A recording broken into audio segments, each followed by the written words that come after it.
Sirens bled through the late afternoon heat as Jordan Hale tightened his grip on the grocery bag, digging into his fingers. He kept his eyes forward, posture controlled, every step measured. The patrol cruiser rolled to a stop beside him, blue strobes washing the pavement in cold pulses.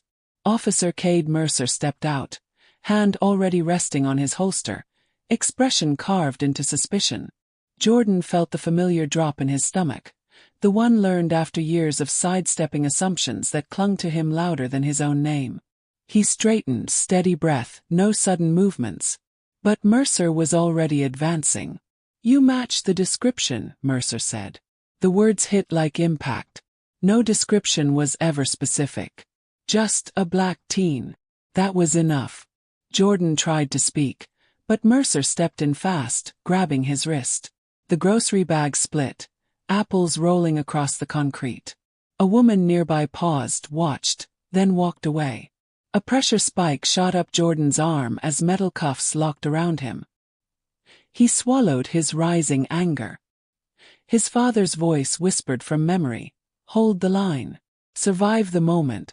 Mercer leaned in, voice low. "Kids like you never learn." The sentence sliced straight through him.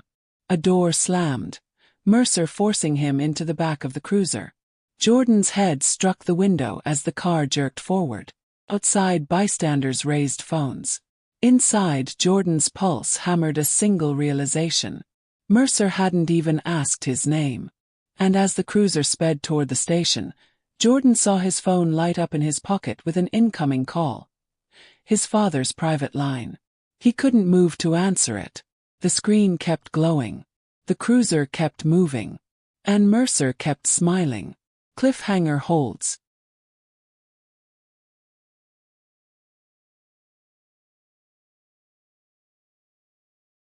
The heat pressed down hard as Jordan Hale walked the narrow sidewalk bordering the coastal shopping district.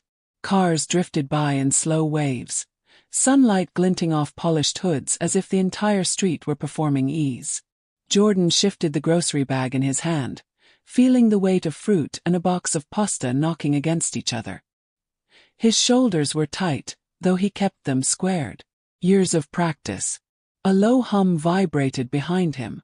Patrol cruiser. The sound crawled up his spine. He didn't turn immediately. He kept the same pace, steady, unbroken. The cruiser slowed beside him, tires whispering against the curb. "Stop!" The command cut through the air, flat and cold. Jordan halted. He forced air into his lungs, then exhaled once, controlled. He turned his head. Officer Cade Mercer stood by the open cruiser door, gaze locked on Jordan like a challenge. "Hands where I can see them." Jordan lifted his hands slowly, groceries dangling awkwardly from his grip. "I said hands." Mercer stepped closer. Jordan adjusted his hold so the bag hung from one hand and his other palm was empty, raised. His voice stayed level. "I'm complying." Mercer looked him up and down. "You match the description." Jordan felt the words land exactly as intended. Accusation without detail, justification without responsibility. He had heard the line before. Many times. It meant nothing and everything. "What description?" Jordan asked, keeping his tone plain. "Male. Black. In. Dark clothes." Mercer's hand hovered over his holster. "That's enough." Jordan stayed still. "I'm coming from the store. Don't care." Mercer grabbed Jordan's wrist, twisting it. The grocery bag ripped, apples spilling onto the pavement. A box of pasta skidded under the cruiser. Jordan winced but didn't resist. "I'm not." "Stop resisting." Mercer shoved him toward the hood of the car. Jordan's chest hit metal. His breath punched out. His cheek pressed against the hot surface. He clenched his jaw, not daring to move. "I'm not resisting," he repeated. Mercer cuffed one wrist, then the other, metal snapping shut with finality. People walked by. Some glanced briefly, some looked away immediately, some pulled out phones without stepping closer. Mercer leaned near Jordan's ear. "Kids like you always act innocent." Jordan closed his eyes. "I haven't done anything." Mercer pulled him upright, steering him toward the cruiser. "We'll see." Jordan's shoulder knocked against the doorframe as Mercer shoved him into the back seat. The door slammed. The engine revved. Jordan's phone vibrated in his pocket. He shifted, trying to nudge it with his elbow enough to see the screen. He caught a glimpse, Elias Hale, before the next jolt of the cruiser pressed him back. Mercer climbed in, muttering under his breath, "Think you're smart." Jordan let his head rest against the window, breath shallow. The city blurred by. Neon signs, sand-colored buildings, the last of the afternoon crowd. His mind replayed every moment, each one sharper, heavier. At the station, Mercer pulled him out by the arm. "Move." Inside, fluorescent lights cast everything in chalky tones. Desks cluttered with paperwork. Officers sipping coffee, glancing up with mild curiosity. Nobody questioned Mercer. Nobody asked Jordan anything. Mercer pushed him toward the booking counter. "Resisting. Disorderly conduct. Possible connection to burglary from earlier call," he announced. Jordan snapped his gaze toward him, disbelief flaring. "That's not." Mercer cut him off with a look. The lieutenant nearby skimmed the paperwork. Mercer thrust forward. "Fine. Put him through intake. No inquiry. No scrutiny." Jordan's fingers curled into fists behind his back. Mercer guided him toward a small room to remove his belongings. Jordan spoke through clenched teeth. "I need to make a call." "Later," Mercer said. "You're required to." "Later." Mercer smirked. Jordan stared straight ahead, refusing to give him the satisfaction of reaction. The officer taking inventory avoided eye contact, jotting notes mechanically. Minutes stretched until a steel door opened and Jordan was walked to holding. The cell smelled of disinfectant and exhaustion. A man on the bench eyed Jordan with mild curiosity. Jordan sat in the corner, hands clasped, breath measured. He tried not to think about the call he'd missed. He failed. His father would know something was wrong. Elias Hale didn't ignore missed signals. Jordan pressed the back of his head against the cold wall. The weight of the moment settled deep. Mercer passed the cell, paused and smirked. "Welcome to reality, kid." Jordan looked at him with steady eyes. No words. Inside, a single thought burned. He has no idea who he's dealing with. The metal bench was cold against Jordan's thighs, a harsh counterpoint to the sweat cooling on his forehead. The air smelled faintly of disinfectant and sweat, a scent that clung to him the way suspicion always did. He folded his hands over the grocery bag, now flattened, and studied the narrow cell. Concrete walls, narrow bars, a small window near the ceiling that caught late afternoon light. Sounds filtered in.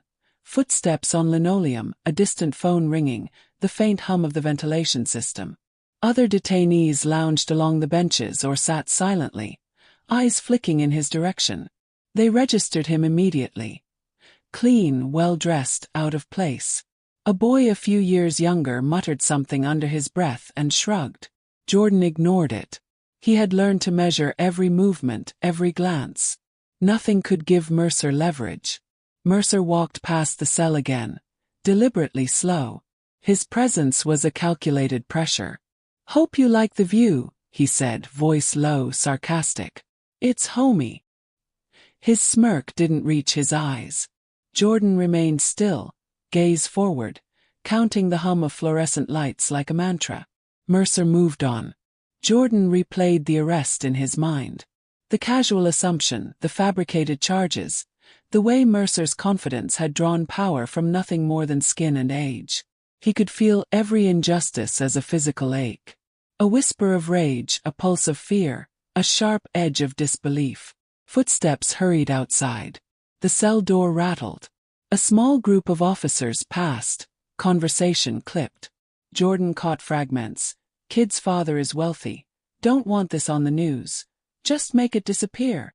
Mercer lingered near the door before retreating. A vibration startled him. His phone had been taken during intake, but a faint signal flared from his father's emergency line. Elias Hale's private number, flashing insistently on the officer's tablet. Jordan's pulse spiked. He leaned toward the bars, pressing hands together. He could not reach it. The realization hit. Elias was already alerted, already moving, already planning. And he was trapped inside a room built to strip him of control. Hours stretched. Mercer returned, passing again with a slow, deliberate step. "Need to call anyone?" he asked mockingly. Jordan's throat tightened. "Yes," he said evenly. Mercer raised a brow, amused, and gestured toward the intake officer. "Go ahead, 5 minutes." The line crackled to life. Elias's voice came through, calm but sharp. Jordan spoke carefully, clipped. Only a few words. Mercer leaned closer, listening, smirk intact. Sure, Mercer said, his tone dismissive. Jordan ended the call, stomach tightening as the door clanged shut. Other detainees murmured. A man on the bench looked at him sideways, then turned away.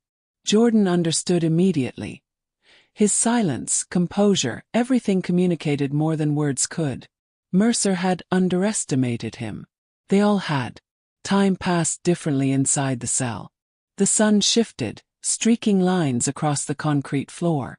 Jordan closed his eyes briefly, remembering lessons drilled into him by years of navigating spaces where skin color dictated perception. Every gesture, every word, every silence was calculated.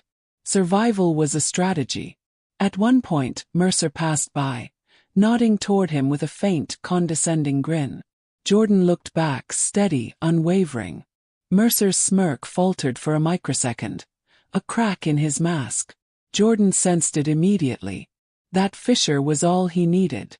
Later, Jordan's attention returned to the faint hum of the fluorescent lights, the distant echo of a door opening, the shuffle of shoes. He listened, cataloging each sound, predicting each movement. Every small signal mattered here.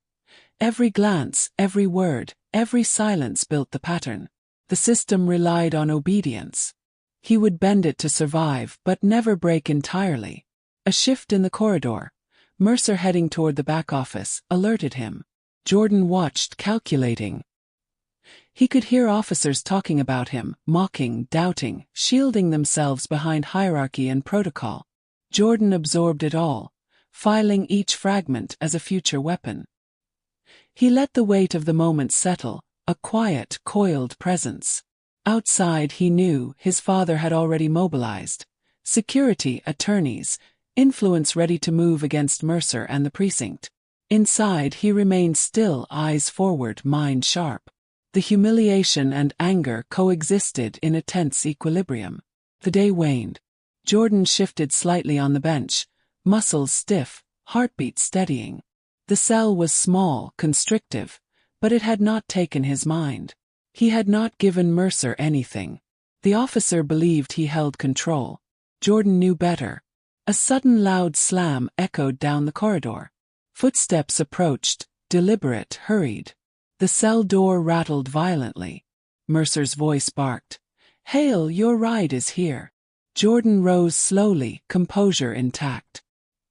He felt the tension in his muscles, the cool metal under his fingers as he moved toward the door. The world outside was coming, power shifting, stakes rising. Mercer's smirk lingered, but now Jordan met it with calculation, patience, clarity. He stepped out into the corridor, aware, alert, ready. The encounter was far from over. The balance had begun to tilt. The precinct's automatic doors slid open with a hiss. Elias Hale stepped inside, sharp-suited, expression unreadable but his presence immediately bending the room's atmosphere. Behind him, 2 private security operatives flanked him like silent sentinels. An illegal team followed, briefcases in hand, eyes scanning every detail. The front desk officers exchanged glances, murmuring behind clipped hands. Hale's name carried weight. It was a weight they now felt pressing down on their composure. Jordan sat in the holding area, watching. The fluorescent lights above glinted off the tile floor, reflecting Mercer's irritation. The officer noticed the change in the air. His casual superiority faltering as whispers rippled around him. "Hale!" Mercer muttered under his breath, voice taut. Recognition washed over him. Suddenly the kid had a name and a lineage, and it carried influence far beyond Mercer's authority. Elias did not raise his voice. He did not need to. His steps were measured but inexorably confident. "I'm here for my son," he said, voice calm but steel-edged. Officers turned, checked badges and shuffled paperwork. The lieutenant hesitated, realizing the shift in control. Elias's legal counsel stepped forward, producing documentation of guardianship and rights, outlining the violations already committed. Mercer's attempts at small talk and excuses fell flat under this glare of wealth, authority and precision. Jordan felt a pulse of cautious relief but remained still. Mercer was forced to approach, face tight with irritation. "Your father," he said, trying to reclaim the upper hand with a patronizing tone. Elias's gaze did not waver. "Yes, and I expect my son released immediately," Elias replied. His legal team spoke simultaneously, pointing out inconsistencies in Mercer's fabricated report. The officers shuffled, unprepared for the scrutiny.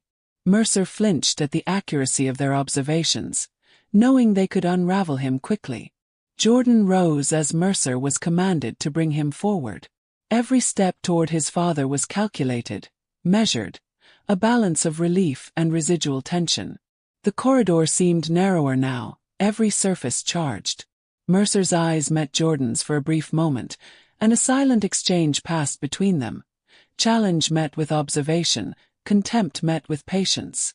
Jordan's silence was a statement as much as his father's presence. In the lieutenant's office, Mercer was forced to recite his version of events. Elias listened, noting every discrepancy, every overreach, every falsification. Jordan's mind catalogued details as they were revealed. Language, tone, timing. He had endured enough to recognize patterns. This was not mercy. It was accountability in action, sharp and inevitable. When Mercer left to retreat to a holding room for questioning, Elias turned to Jordan, a faint, almost imperceptible nod. Carried acknowledgement and reassurance. Jordan understood. The fight had shifted. Control was returning, but it was fragile, delicate, dependent on precision and evidence. Mercer's arrogance would not vanish overnight. The city outside continued its indifferent hum. Jordan and his father exited the office, Elias guiding him with an invisible shield of authority. Every clerk, every officer, every camera lens now tracked movement carefully, subtly aware that a single misstep could escalate scrutiny. Jordan's pulse steadied, but his senses remained alert. Mercer's influence lingered like a shadow. The power dynamic had shifted, but danger had not fully dissipated. As they approached the exit, Elias's legal team whispered instructions, phone numbers, contacts, and strategies. Jordan absorbed every word, acutely aware of the lessons unfolding in real time. Every officer in the precinct now understood. The boy was no longer just a target. He was part of a network capable of enforcing consequences. Jordan stepped into the sunlight outside, warmth and wind washing over him, carrying both freedom and tension. Mercer remained inside, framed by the glass doors, watching, aware that his assumptions had been dismantled. Jordan's phone buzzed.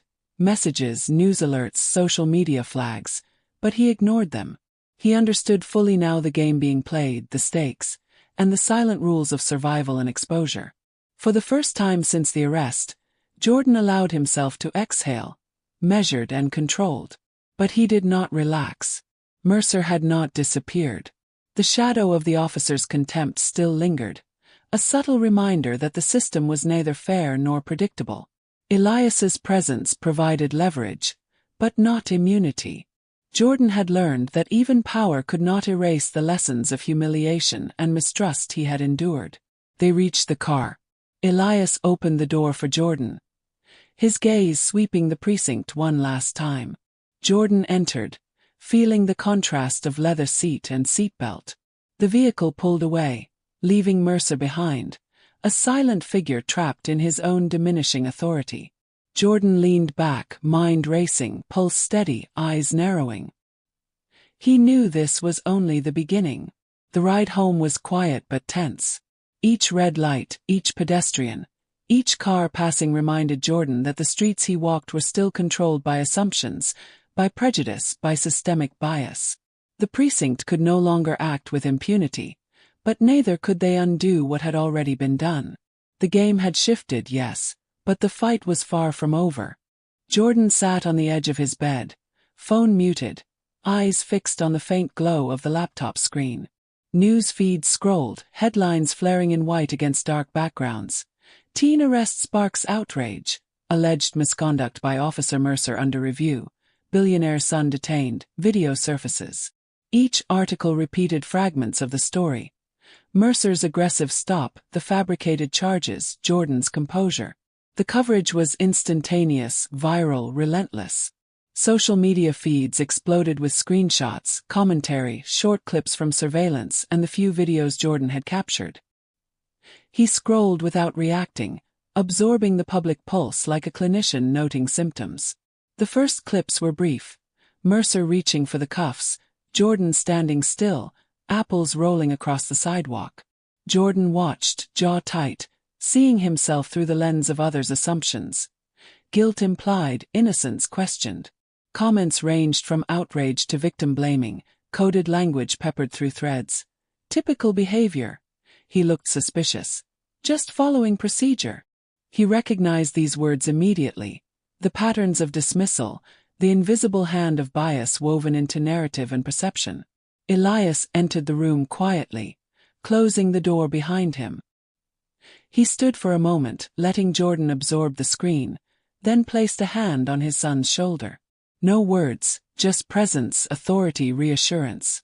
Jordan shifted slightly, acknowledging it without breaking his focus. Elias spoke only once, low, precise. "We're moving forward. Evidence is in place. Stay calm." The body cam footage had been released strategically, legally, in a controlled leak.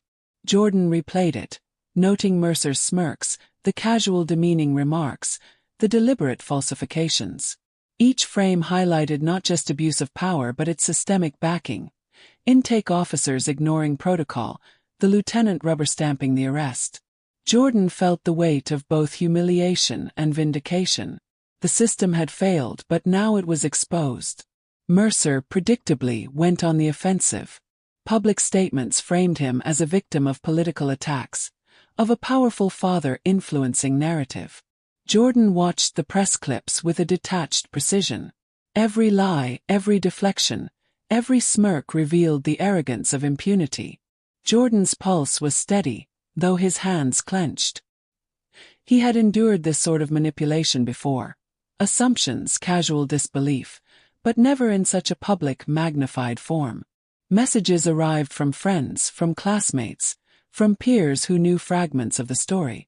Shock, anger, disbelief, support and questions interlaced. Jordan read them all without response, noting the emotional tide but keeping focus. He understood that the exposure carried both protection and new vulnerability. Every detail mattered, every reaction mattered. The evening deepened. Jordan remained at the laptop, replaying moments, cataloging inconsistencies, noting public perception versus reality. Elias observed silently, letting the sun absorb the world's reflection. Then Elias spoke again, firm. "We file civil rights actions next. Every misstep is documented. Every witness accounted for." Jordan nodded, his mind already mapping the steps, the necessary actions. Exposure had shifted power, but it demanded vigilance. Jordan leaned back, eyes narrowing at the screen. Mercer's image filled frames, smirking, deflecting, attempting control. Jordan saw the cracks forming, the overconfidence slipping. The officer's body language, the casual lies, the defensive posture, all spoke louder than his words. Jordan recognized these patterns immediately, a map of arrogance and impending consequence. The night air pressed against the window. Outside, distant sirens, car horns, the hum of city life continued, indifferent. Jordan allowed himself a single thought. Power is transient, influence conditional, perception manipulable. Mercer's narrative was already unraveling. Yet Jordan felt the tension coiled in his chest, a reminder of what he had endured and what was still at stake. Jordan's gaze shifted from the laptop to his reflection in the screen. Eyes alert, posture tight, jaw firm. The world was watching and he was no longer invisible. The humiliation of earlier hours was real, but now amplified by evidence, strategy, and exposure. Jordan felt the weight of responsibility, the psychological toll. He would bear it. He would act with precision. Mercer's facade was cracking, but the fight for full accountability had only begun. A ping interrupted the quiet. A new alert. Social media notification, another article trending, another clip posted. Jordan's pulse quickened, not with fear, but with recognition. The story had taken on a life of its own. The exposure was no longer just strategic, it was unstoppable. Mercer's authority was waning, public perception shifting, systemic bias laid bare. Jordan's eyes narrowed, hands tightening slightly. The consequences were approaching. He turned the laptop off. Darkness filled the room. Silence, except for the soft hum of the city beyond the window. Jordan breathed in slowly, steadying himself. Tomorrow, Mercer would face scrutiny in ways he had never anticipated. Jordan understood fully. The balance of power had shifted, but vigilance was still required. Justice would be methodical. The following morning, the city's machinery began to move in predictable, methodical ways. News outlets carried the story, repeating the footage and interviews from the previous day. Social media buzzed with commentary. Some outraged, some skeptical, many deploying coded language that minimized harm or blamed the victim. Jordan watched from the living room, Elias nearby, reviewing documents with his legal team. The room smelled faintly of coffee and paper, a sterile intensity hanging in the air. Every headline, every post, every clipped video carried a weight he could feel. Despite the exposure, the first wave of systemic pushback emerged. Police union representatives issued statements framing Mercer as a victim of public pressure and political meddling. City officials called for patience and review processes, emphasizing procedure over accountability. Jordan noted the language carefully. Procedural neutrality as armor for misconduct, a predictable shield against consequence. The words were familiar, rehearsed, and deliberately vague. Jordan's attention flicked to the phone as alerts arrived. Messages from classmates, local activists, distant relatives. The pattern was consistent. Support for him personally mixed with warnings about Mercer's influence. He read each carefully, noting how people interpreted power dynamics differently. Elias, silent for a moment, then spoke, voice precise. The system is built to protect them. That doesn't mean it's impervious. Every detail matters. Every misstep we document is leverage. Jordan absorbed this, understanding the truth. Exposure alone wasn't justice. Action, persistence, strategy were necessary. Later that morning, they visited a law firm specializing in civil rights. The attorneys outlined the depth of institutional protections, union contracts, precedent cases, layers of bureaucracy, and the subtle levers that shield officers from accountability. Jordan listened without interrupting, jaw tight. Each procedural safeguard felt like another layer of armor Mercer wore. Each clause a calculated obstacle. He internalized every point, measuring risk, predicting outcomes. Elias observed his son closely. Jordan's posture was calm, but the tension was visible in the way his fingers tapped the table lightly, a silent signal of internal processing. Elias understood immediately. This was more than procedural comprehension. It was preparation. Jordan absorbed patterns, inconsistencies, and vulnerabilities in the system as naturally as he breathed. That evening, Jordan returned to the street where the arrest had occurred. The grocery store was unchanged, the sidewalk sunlit, the same sounds of distant traffic and conversation. But everything felt different. Jordan felt the lingering pressure of assumption in the air. The subtle ways eyes had scanned him, the invisible weight of expectation based on appearance. He recalled Mercer's smirk, the dismissive gestures, the casual falsifications. That memory fueled his resolve. Home, Elias debriefed the team.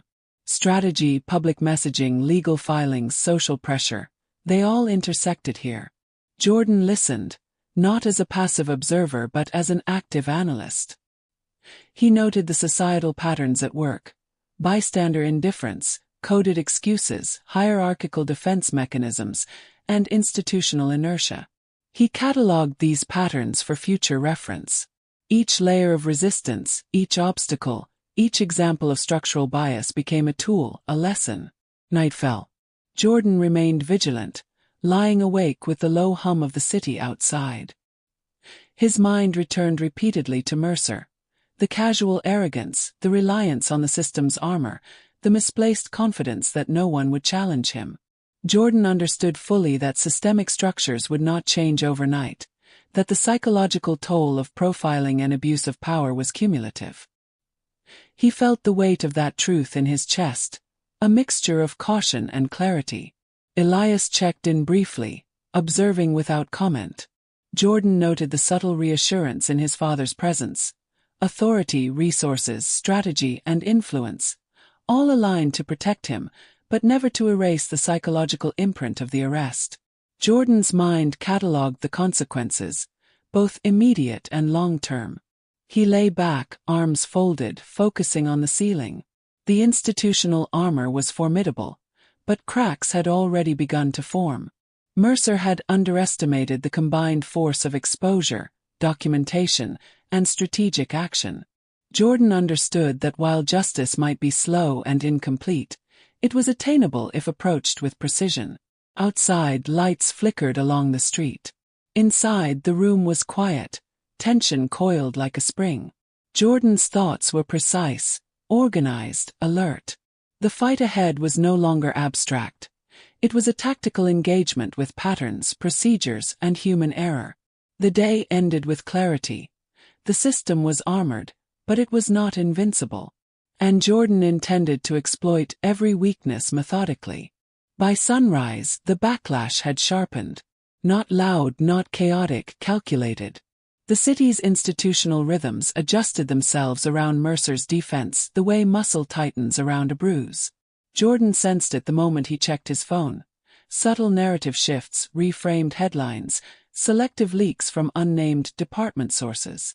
Each one minimized misconduct and framed the confrontation as a miscommunication. The public response split cleanly along predictable lines. The structural choreography was obvious. Elias reviewed the updates without commentary. His silence carried weight, not hesitation. He was mapping the countermoves. His legal team moved efficiently, filtering information, isolating weak points in the department's messaging. Jordan observed all of it.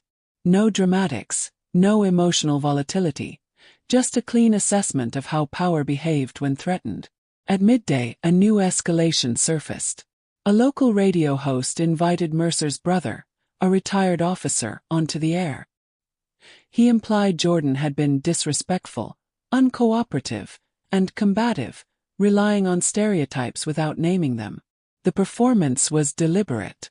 Jordan listened once, expression neutral. He replayed the segment, analyzing tone, timing, and tactical intent. He identified it immediately. Narrative prepositioning. Creating doubt, softening public expectation, preparing the ground for departmental leniency. Predictable. Elias entered the room, placed a document on the table, and spoke plainly. They're testing thresholds. You don't react. You document. Jordan nodded. There was nothing to discuss. That afternoon, they received notice that Mercer had filed an internal statement portraying himself as the target of a hostile escalation, initiated by Jordan. The falsehood wasn't surprising, but the precision of it was. Jordan reviewed the transcript. Every line was structured to trigger institutional bias. Ambiguous phrasing, selective omissions, coded claims about safety concerns. Jordan recognized the tactic. That was the point. The legal team gathered in the living room. No theatrics, no raised voices. They itemized each inconsistency in Mercer's statement, correlating it with video evidence. Jordan observed the contrast between truth captured on camera and the narrative crafted on paper. One was empirical. The other was engineered. The system preferred the engineered one until forced otherwise. As the analysis continued, Jordan's attention shifted to a pattern he noticed in the footage. Mercer's gaze. The officer wasn't reacting to behavior. He was reacting to existence. His posture, tone, and immediate assumptions aligned with a psychological script reinforced over years. Jordan cataloged this as well. Not emotional insight, structural insight. Evening approached. Reports circulated that the department had placed Mercer on temporary administrative reassignment instead of suspension. Cosmetic gesture. Jordan understood the signal. Protect the institution, not the public. The wording was crafted to appease minimal outrage without conceding accountability. Elias paused at the window, watching the city lights. Jordan joined him. They tracked the same truth without speaking it. Retaliation wasn't always loud. Often it was bureaucratic, diffused, measured. Power executed through paperwork instead of aggression. Later, Jordan walked outside alone. The street was calm, ordinary, unremarkable. That normalcy carried its own irony. People passed without recognition, unaware that the kid walking by had become a contested symbol in a citywide discourse. Jordan found the detachment useful. Public perception shifted daily. Structural patterns didn't. Those were constant. He returned home. Elias had arranged the next steps. Formal complaints, media documentation, coordination with oversight committees. The system demanded relentless precision. Jordan processed the plan and mentally removed all unnecessary emotional noise. This wasn't a personal conflict anymore. It was a structural confrontation with one officer acting as the entry point. Night deepened. Jordan sat at his desk, reviewing the footage again frame by frame. Not compulsively, methodically. He noted timing intervals, tone shifts, body language cues, and procedural violations. Each detail served a function. Each discrepancy increased leverage. He paused on one frame, Mercer gripping Jordan's arm. The officer's expression wasn't anger. It was certainty. Certainty that the system would catch him if he fell. Certainty that Jordan had no structural power. Certainty that his badge insulated him from consequence. Jordan held the frame, studying that certainty. Then he set the laptop aside. He didn't need anger to stay engaged. He needed clarity. He had it. The retaliation cycle was active. The department had made its move. Jordan understood the next phase required endurance, precision, and controlled escalation. No theatrics. No misplaced energy. Only structural analysis and targeted action. He turned off the light. The room went dark. His focus remained intact. By sunrise, the backlash had sharpened. Not loud, not chaotic, calculated. The city's institutional rhythms adjusted themselves around Mercer's defense the way muscle tightens around a bruise. Jordan sensed it the moment he checked his phone. Subtle narrative shifts, reframed headlines, selective leaks from unnamed department sources. Each one minimized misconduct and framed the confrontation as a miscommunication. The public response split cleanly along predictable lines. The structural choreography was obvious. Elias reviewed the updates without commentary. His silence carried weight, not hesitation. He was mapping the countermoves. His legal team moved efficiently, filtering information, isolating weak points in the department's messaging. Jordan observed all of it. No dramatics, no emotional volatility, just a clean assessment of how power behaved when threatened. At midday, a new escalation surfaced. A local radio host invited Mercer's brother, a retired officer, onto the air. He implied Jordan had been disrespectful, uncooperative, and combative, relying on stereotypes without naming them. The performance was deliberate. Jordan listened once, expression neutral. He replayed the segment, analyzing tone, timing, and tactical intent. He identified it immediately. Narrative prepositioning. Creating doubt, softening public expectation. Preparing the ground for departmental leniency. Predictable. Elias entered the room, placed a document on the table, and spoke plainly. They're testing thresholds. You don't react. You document. Jordan nodded. There was nothing to discuss. That afternoon, they received notice that Mercer had filed an internal statement portraying himself as the target of a hostile escalation, initiated by Jordan. The falsehood wasn't surprising, but the precision of it was. Jordan reviewed the transcript. Every line was structured to trigger institutional bias. Ambiguous phrasing, selective omissions, coded claims about safety concerns. Jordan recognized the tactic. That was the point. The legal team gathered in the living room. No theatrics, no raised voices. They itemized each inconsistency in Mercer's statement, correlating it with video evidence. Jordan observed the contrast between truth captured on camera and the narrative crafted on paper. One was empirical. The other was engineered. The system preferred the engineered one until forced otherwise. As the analysis continued, Jordan's attention shifted to a pattern he noticed in the footage. Mercer's gaze. The officer wasn't reacting to behavior. He was reacting to existence. His posture, tone, and immediate assumptions aligned with a psychological script reinforced over years. Jordan cataloged this as well. Not emotional insight, structural insight. Evening approached. Reports circulated that the department had placed Mercer on temporary administrative reassignment instead of suspension. Cosmetic gesture. Jordan understood the signal. Protect the institution, not the public. The wording was crafted to appease minimal outrage without conceding accountability. Elias paused at the window, watching the city lights. Jordan joined him. They tracked the same truth without speaking it. Retaliation wasn't always loud. Often it was bureaucratic, diffused, measured. Power executed through paperwork instead of aggression.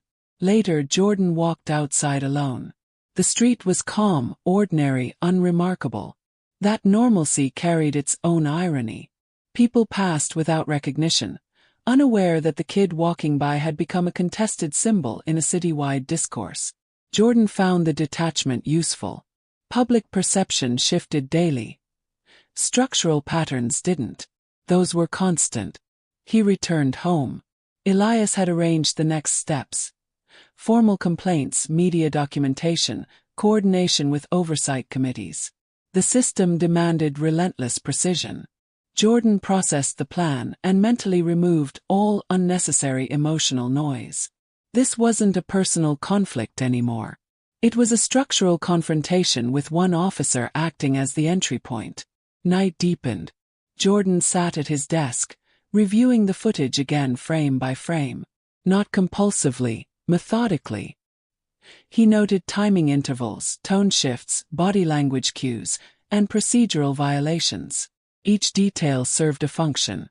Each discrepancy increased leverage. He paused on one frame, Mercer gripping Jordan's arm. The officer's expression wasn't anger. It was certainty. Certainty that the system would catch him if he fell. Certainty that Jordan had no structural power.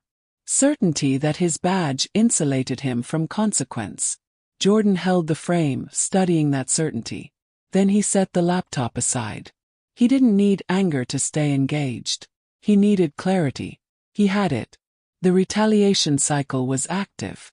The department had made its move. Jordan understood the next phase required endurance, precision, and controlled escalation. No theatrics. No misplaced energy. Only structural analysis and targeted action. He turned off the light. The room went dark. His focus remained intact. The department moved next. Not with force. With paperwork.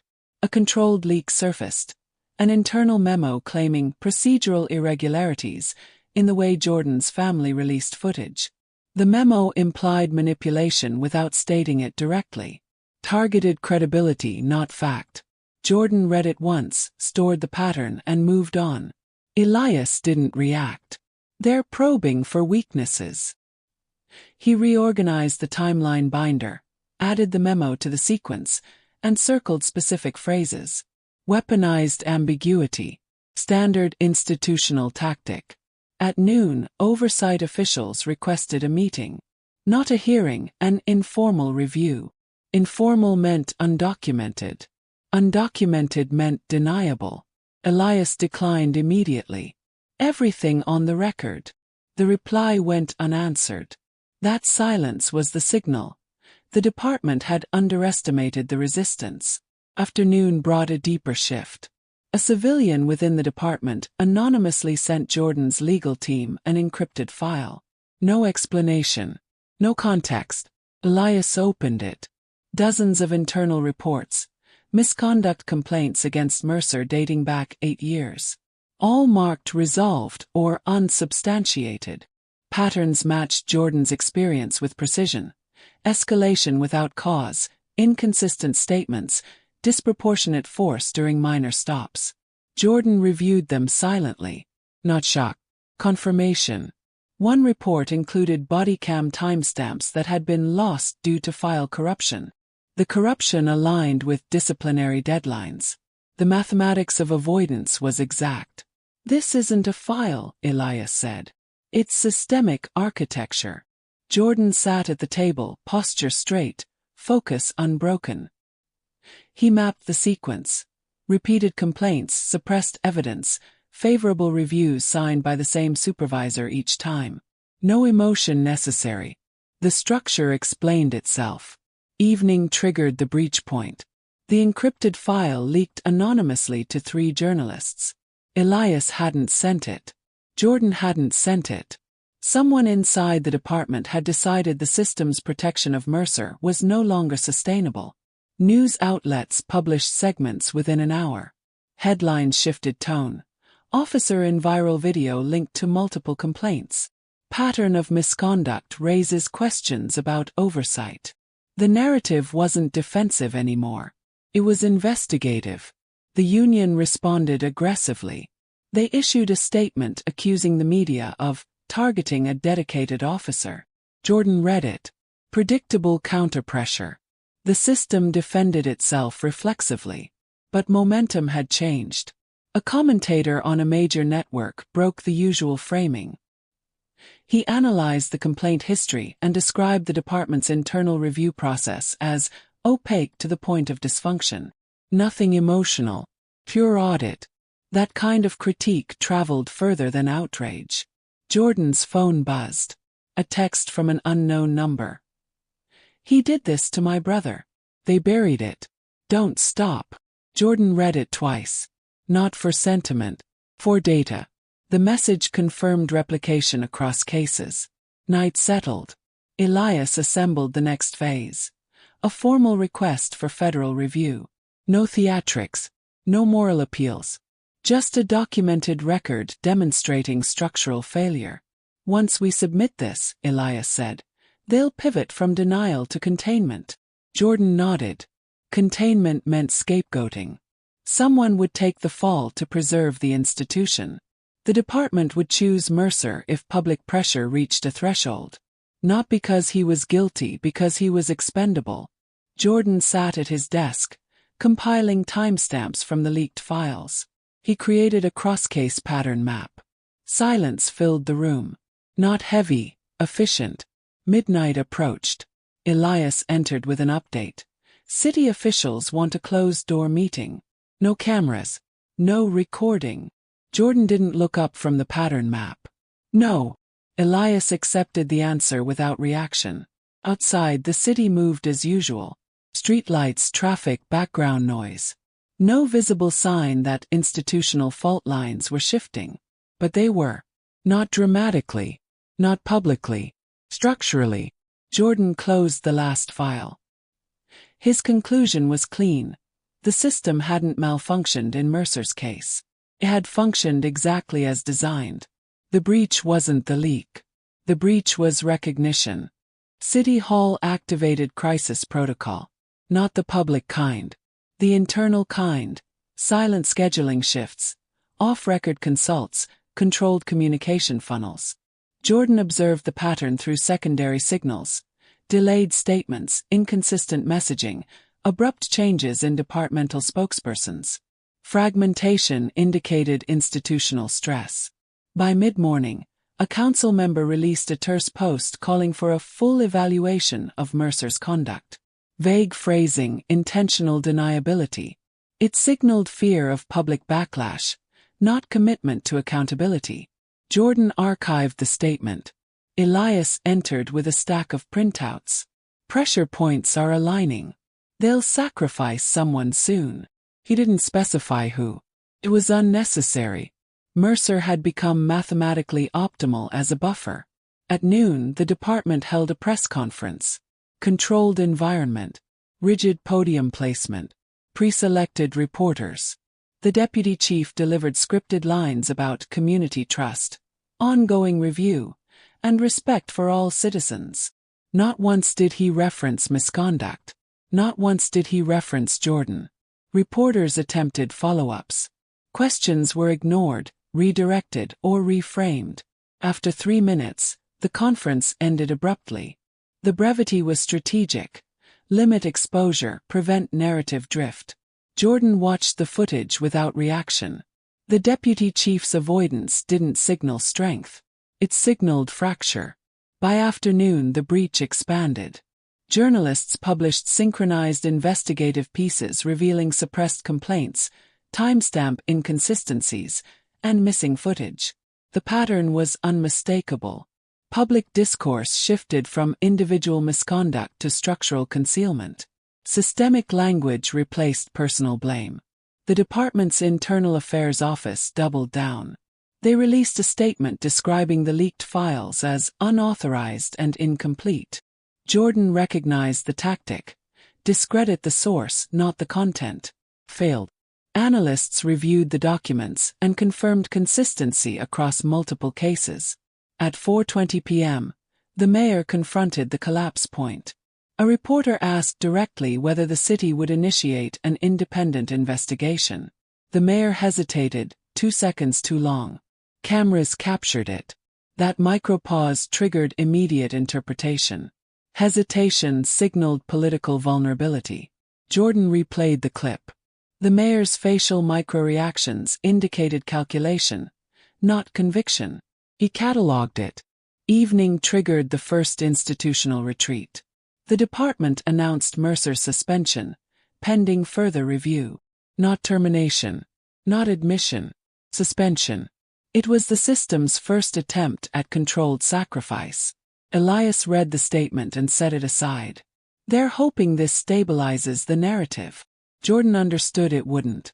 At 7:58 p.m., the structural failure became explicit. A whistleblower contacted 3 major outlets, confirming that supervisors had repeatedly overridden misconduct recommendations for Mercer. The report included internal emails with timestamps, signatures, and review notes. The documentation was irrefutable. News anchors shifted tone immediately. Not emotional. Analytical. They discussed procedural negligence, policy failures, oversight breakdowns. The discourse had left the precinct level. It had reached municipal governance. Jordan observed the shift with quiet precision. Structural collapse followed predictable phases. Denial, deflection, containment, breach, exposure. The department was entering the exposure phase with no coherent defense. At 9:12 p.m., the city council scheduled an emergency public hearing. The announcement wasn't framed as optional. Attendance was mandatory for department leadership. That single detail confirmed the power realignment. Elias closed his laptop. They've lost control of the narrative. Jordan didn't respond. He didn't need to. The evidence sustained itself. He stepped outside. The city looked unchanged. Traffic, street noise, ordinary movement. But he understood the external calm was irrelevant. Collapse wasn't visual. Collapse was administrative, procedural, reputational. His phone buzzed again, a new leak. An officer claimed Mercer received preferential shielding due to personal connections. The statement implicated supervisors. The system was cannibalizing itself to preserve whatever remained. Jordan returned inside. Elias laid out the next phase. Documentation for the public hearing, synchronized exhibit lists, clipped footage, chronological cross-case mapping. Every element served structural clarity. Jordan reviewed the materials without emotional attachment. The trajectory was already set. Institutional collapse wasn't dramatic. It was incremental, inevitable, driven by internal contradictions exposed under sufficient pressure. He closed the folder. The system had entered its terminal phase. The public hearing convened in a sterile municipal chamber. High ceilings, rows of seats, fluorescent light bouncing off polished wood. Cameras filled the room. Journalists recorded every nuance. The council members' faces were impassive, but their body language betrayed tight attention. The systemic cracks were now on display, procedural and behavioral. Jordan entered with Elias, his posture straight, expression measured. Mercer was seated at the far end, flanked by union representatives and legal counsel. His smirk was faint, constrained. For the first time, the arrogance that had sustained him in the holding cell was muted by visibility and evidence. The hearing began. Council members methodically presented timelines, internal memos, body cam footage, and whistleblower testimony. Each segment highlighted patterns of misconduct, suppression of complaints, and procedural negligence. Jordan observed silently, cataloging reactions in the room. Subtle eye shifts, micro-frowns, hesitations in speech. Power was measurable here, not assumed. Mercer attempted interjections. Legal counsel spoke over him. Jordan didn't react. Every disruption was documented. Every interruption a record of obstruction. By mid-morning, the council adjourned for executive deliberation. Public testimony would resume later. Outside the chamber, reporters swarmed. The city absorbed the story quickly. Headlines framed not around Jordan personally, but systemic failure. Pattern of misconduct exposed in police department. Internal oversight questioned after viral arrest. Bureaucratic shielding of Officer Mercer under fire. Jordan scanned fragments of coverage without emotional response. The documentation carried weight independent of sentiment. Elias guided him through the logistical steps for testimony. Jordan prepared his own statement. Not emotional, precise, focused on facts. Sequence of events, inconsistencies, visual evidence, procedural violations. The narrative had to be unassailable, anchored in observable truth. When called to speak, Jordan delivered the statement steadily, each word measured. The council members listened, taking notes. The public, via broadcast, watched a systematic account of abuse of authority. Jordan's composure contrasted sharply with the controlled tension of the officers present. Mercer's discomfort was subtle but perceptible. Smirks absent, posture rigid. After Jordan's testimony, Elias added supporting commentary, reinforcing legal implications and patterns of systemic failure. The council reviewed documents, asked pointed questions, demanded clarifications. Each answer exposed procedural gaps and reinforced the cumulative evidence against Mercer. By late afternoon, the council voted to recommend termination and pursue formal misconduct proceedings. The recommendation was procedural, immediate, and irreversible. Mercer's authority evaporated in real time. The union could protest, appeal, or delay, but public exposure and structural evidence ensured the outcome. Jordan felt no triumph. The victory was structural, not emotional. He observed Mercer leaving the chamber under escort, tension in every step. Elias remained by his side, silently noting the psychological impact. Public accountability had been enforced, but the imprint of earlier humiliation lingered. Returning home, Jordan processed events quietly. News coverage dissected the hearing. Video clips, analytical breakdowns, expert commentary on systemic failure. Social media amplified structural critique. Jordan noted patterns in discourse. Assumptions challenged, public perception recalibrated, systemic critique normalized. Evening arrived. Jordan sat at his desk, replaying footage and documents one final time. Each frame confirmed the narrative. Accountability enforced, procedure corrected, structural oversight exposed. Yet he recognized residual risks. Procedural loopholes, latent bias, future retaliation. Vigilance remained necessary. Elias entered with minimal comment. Jordan noted the subtle reassurance in his presence. The city outside continued without pause. Cars passed. Lights flickered. Ordinary life proceeded. But inside, patterns had shifted. One officer's privilege had been dismantled. Systemic recognition had occurred. Jordan leaned back. The fight was complete, methodical, precise. Mercer faced consequences. Structural lessons had been reinforced. Public scrutiny had aligned with evidence. Accountability existed not as a moral statement, but as a function of documentation, exposure, and pattern recognition. Jordan exhaled. Not relief. Not triumph. Observation. Analysis. The city continued. The system had been challenged. Integrity, at last, measured in consequences rather than assumptions, had been partially restored. He closed his laptop. Darkness settled over the room. No applause. No catharsis. Only clarity. The outcome was achieved. Justice, methodical, systemic, and inevitable, had been executed. The lesson was structural, permanent, and precise.